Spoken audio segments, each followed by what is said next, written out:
One of the NFL's greatest is stepping away. And no, we're not talking about Tom Brady. But speaking of Tom Brady, could he end up in New Orleans with Sean Payton? Plus, quarterback disaster in Denver. Can you fix Russell Wilson? And does Miami still need its quarterback of the future? You are Locked On NFL, your daily NFL podcast. Part of the Locked On Podcast Network, your team every day.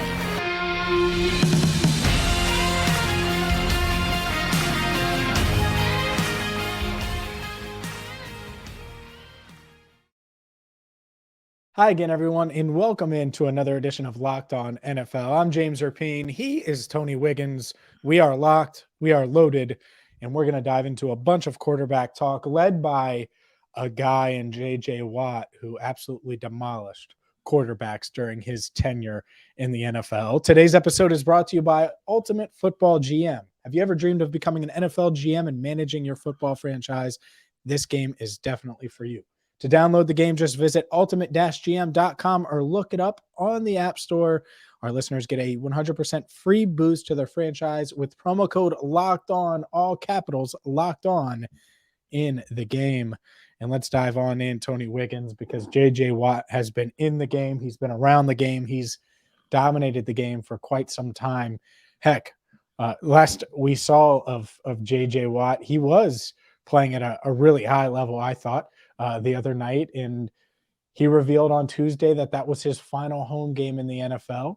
And he is retiring at the end of the season.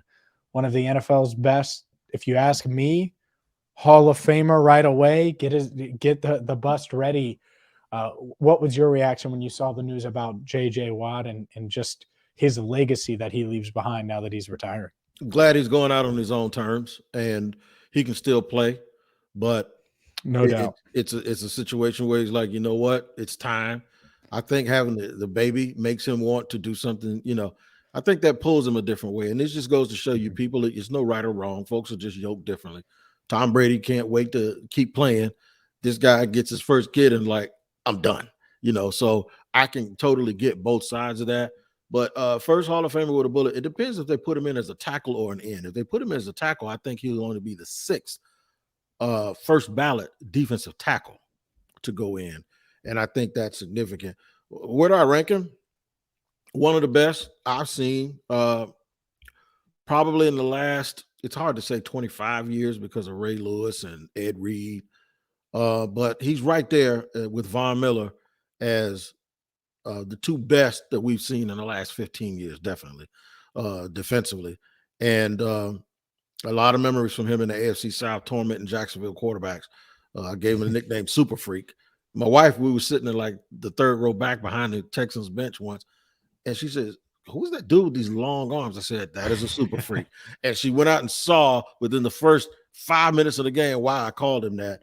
But tremendous football player, comes from a tremendous family. And all you can do is wish a guy the best when he goes out on his own terms. I heard Ryan Clark today, and I quote Ryan Clark a lot because I really like his opinion. He said he can still play, and it's shocking, but maybe he's the Watt, and I'm paraphrasing, that Watt is the only guy that knows what it takes for him to get ready to play every week. And if it's just too much, it's just time to go and figure out a way to do something else. I'm sure he'll get a gig in TV if he wants it, because he's good at that stuff. He's good at that stuff. No doubt. I think that's where he could walk in and make an impact there, and we'll see. I'm sure he's going to be a hot commodity. I've experienced my fair share of covering games, paying attention to games that J.J. Watt wrecked. And early in his career, he made himself very comfortable with Andy Dalton in the playoffs. The pick six in the playoffs was such a game changer. Texans-Bengals, way back in 2011, I believe it was, 2011, 2012. They played back-to-back years. And then in 2015, the Bengals were 8-0, and they lose to J.J. Watt in company on Thursday Night Football and snap their undefeated record. So he's been a guy that's made an impact. And the thing that I hate for him, and going out on your own terms is great, but he was never a part of that type of team. Yep. Like some good Houston teams, never great, never, oh man, they're going to go to the Super Bowl. Arizona was okay last year, and had a chance, but kind of fizzled out at the end. And obviously this year we know it's been a struggle. That's the part that stinks in my end, is you don't get to see that. Like I almost want Arizona to cut him today so he can go latch on and go play. And I know it wouldn't mean the same, wouldn't feel the same, but that's the only thing that his legacy is missing, because it's got everything else: interceptions, forced fumbles, sacks, tackles, certainly all of the charisma and tweets and off the field, by the way, really good off the field. I mean, what's not to like? Touchdowns, by the way. He was catching passes, back in his athletic prime too. The Texans used him that way. So yeah, he's got a pretty high end legacy, no doubt. It's wild that we had him and Gronk at the same time on different sides of the ball, because it's almost like it was the same dude, right? Yeah, that's a good point. It's the high school meathead, playful, really all he does is think about football. It's sort of the same thing. So I was thinking this, and I talked about this maybe a couple of years ago about brothers, really good brother duos, right? And I'm going to age myself, but I go back to Jack and Jim Youngblood. And then you think about the Mannings. I always thought the Sharp brothers, because I believe Sterling should be in the Hall of Fame, I always thought the Sharp brothers were the two best I ever saw. I don't know, man. Watt and Watt going to give them a run for their money, because I think both of them are first ballot Hall of Famer. Yeah, it's that's tough. Who's the better Watt? Real quick, who's the better Watt? I'm going to still give it to the older brother, but the younger brother is close. But the younger brother is close. And the reason why I say that, as good as the younger Watt is now, I still don't think this version of him is better than any version. And I hate to do this on a day like today, but I still think we forget how good his brother was for that 3 or 4 year run. Yeah, JJ was. Oh my God, they were talking a lot Lawrence Taylor and Reggie White type good. I mean, it was like what you've seen of Aaron Donald do the last 4 years. That's what JJ Watt did for like a 3-year run also, and he's right there at that table with Reggie White, Bruce Smith, and Aaron Donald in terms of, and Mean Joe Green and those dudes. In my opinion, he earned a seat at that table, so it's real hard for me to say somebody's better than him. Yeah, congratulations to JJ Watt and his family. I know he's excited. He has a newborn, and so that's he's going to enter another chapter. That's a really exciting time. Up next, let's switch gears a little bit and talk about a guy that, well, doesn't plan on retiring, even though he's away from the game right now, Sean Payton, and another guy who a lot of people expect to retire, and Tom Brady. Could they join forces?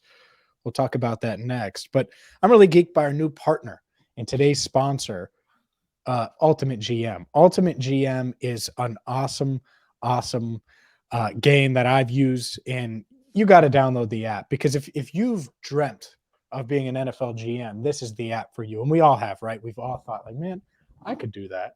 Heck, I bet you there are some Cardinals fans right now thinking like, I could do what Steve Keim did and do it at a better level and find ways to hire the right coaches, draft the right players, trade players, make picks, all of those things. Well, you can do all of those things with this game, Ultimate GM. Locked On NFL listeners get a 100% free boost to their franchise when they use the promo Locked On. Make sure you use it in all capitals, Locked On, in the game store. That's Locked On.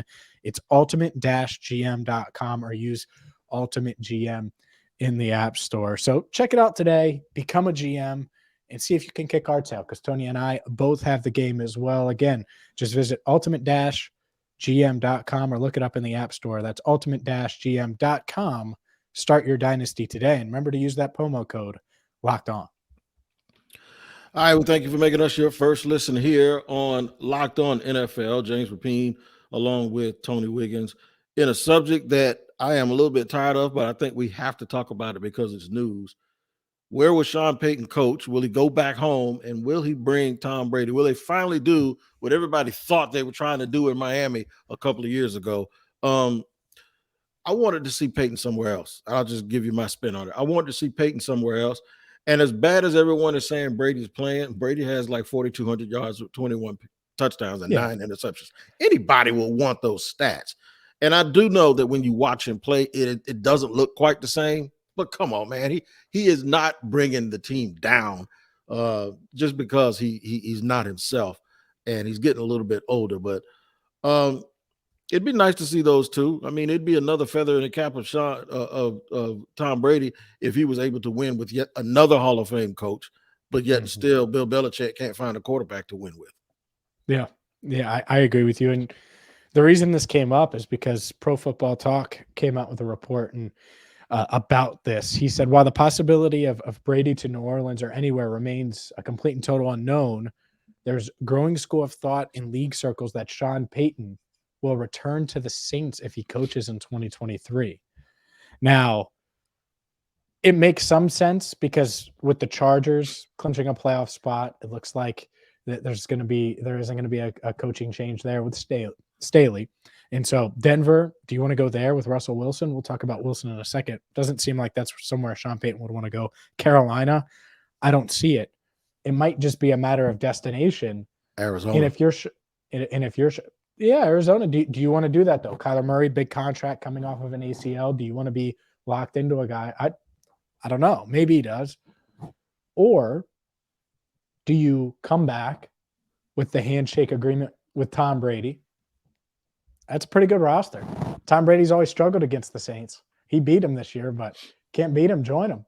And I will say this. Tom Brady, even now, and at 46 next year, is better than what they have in Andy Dalton and Jameis Winston. Yeah. I think that's fair to say. In a dome, 8 games. And when you count Atlanta, it's 9. Mm-hmm. And then the other game on the road at Tampa, that's 10.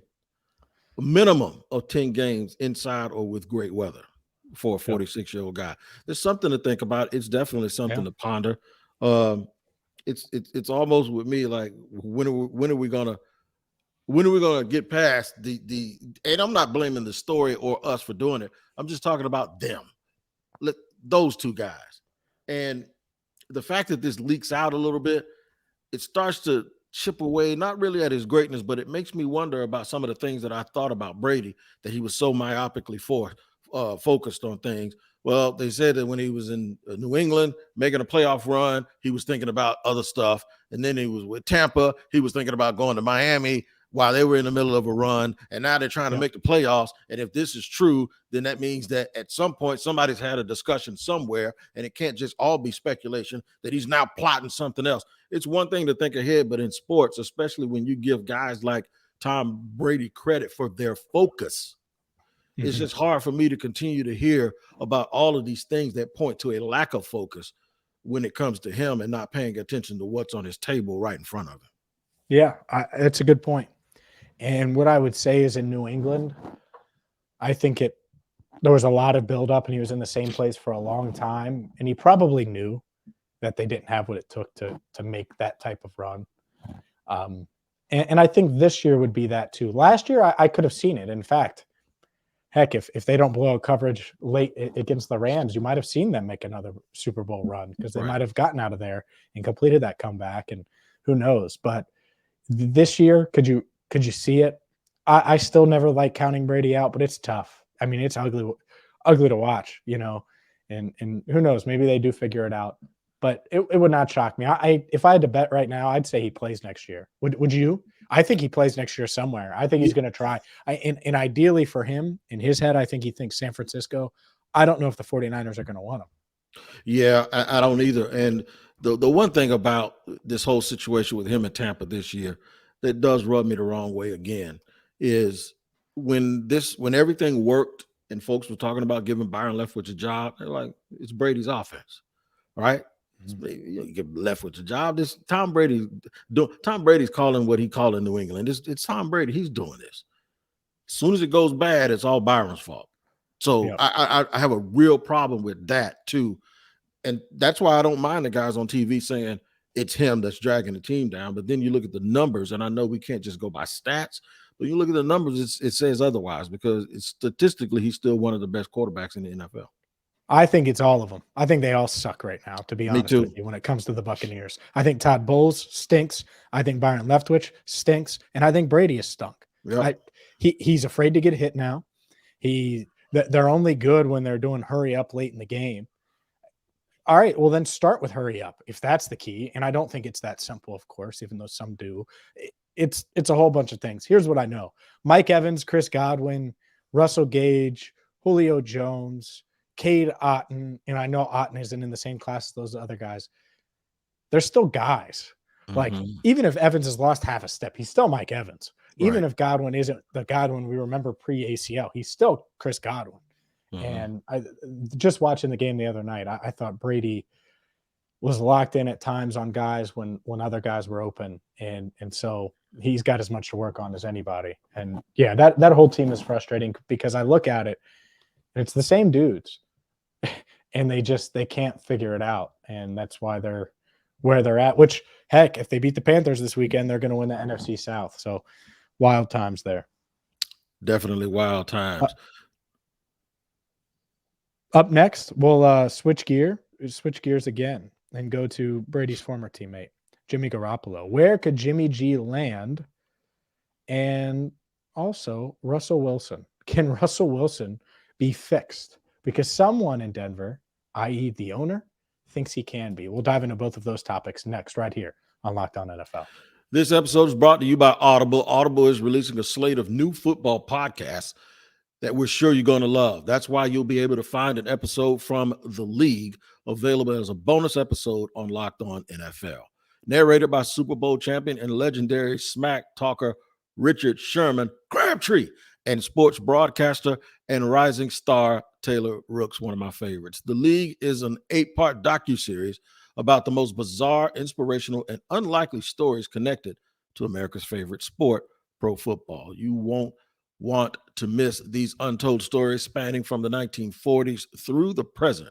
Our bonus episode is called The We of the Cowboy, and it is the incredible story of how the Dallas Cowboys in 1977 brought in Bruce Lee's protege to teach their defense martial arts, ushering in a new approach to the way the league trained. Each story offers equal parts history, entertainment, and social commentary.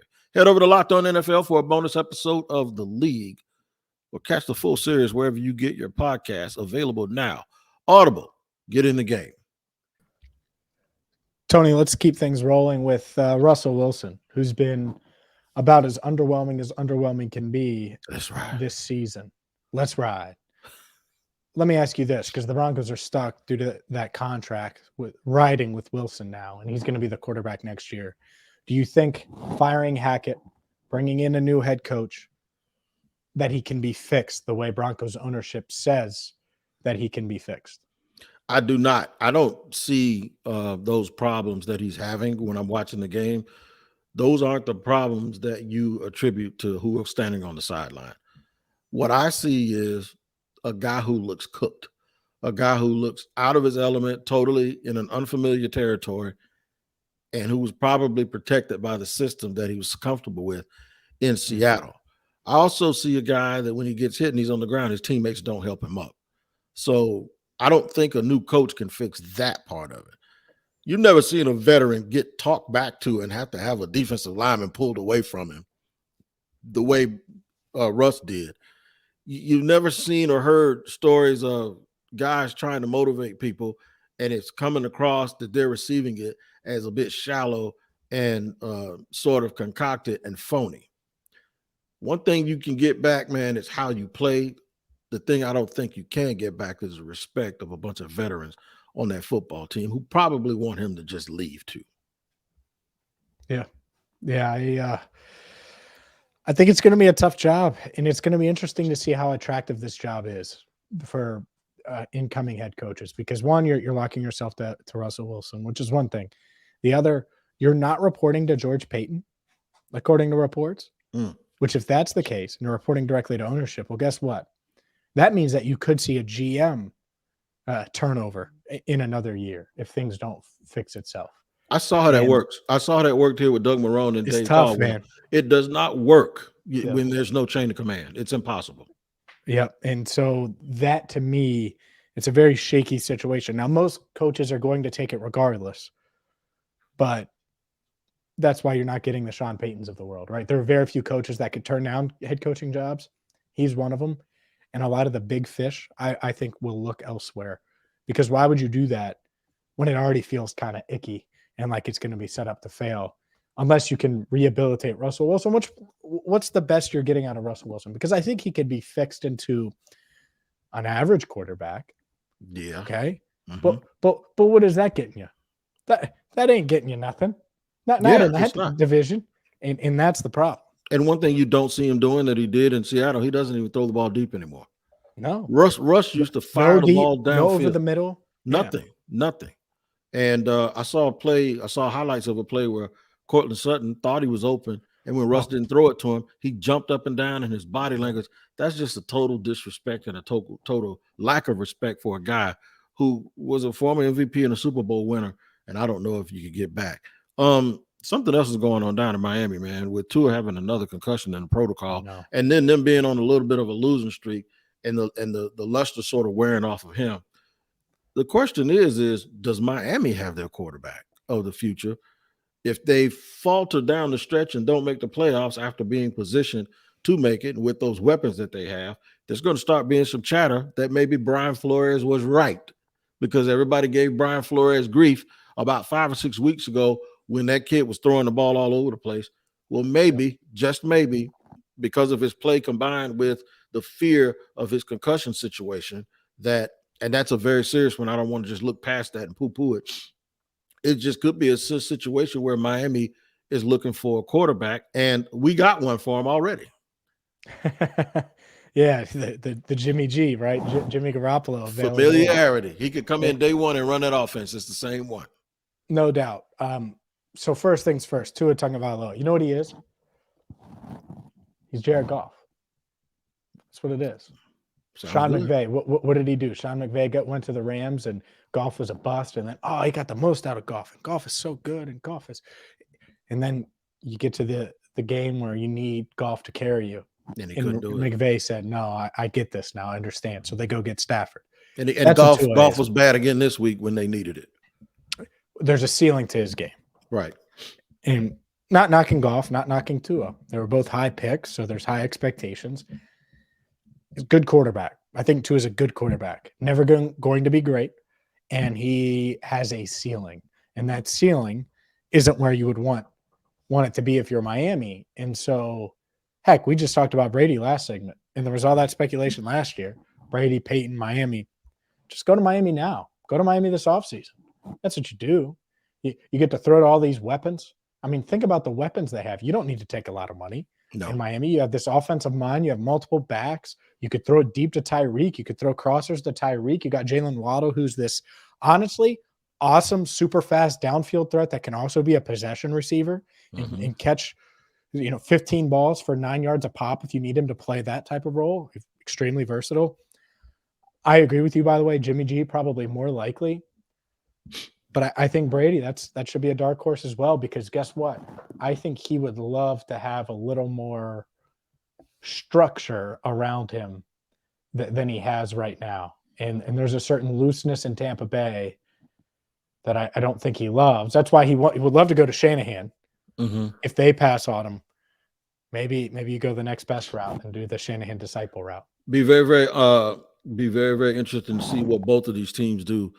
I'd rather be Miami, though, with a guy I don't think can be a franchise quarterback, but still have all of those attractive things to draw someone in, than be Russ Wilson and still owe him $200 and some odd million, knowing he can't play and trying to give the job to whoever will take it.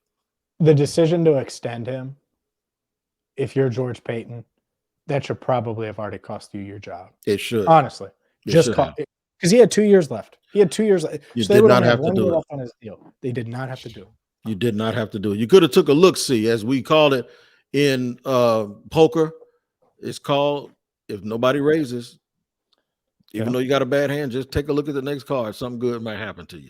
Something good happens to you every time you listen to Locked On NFL, and something good can happen when you make Locked On Sports Today your second listen of the day.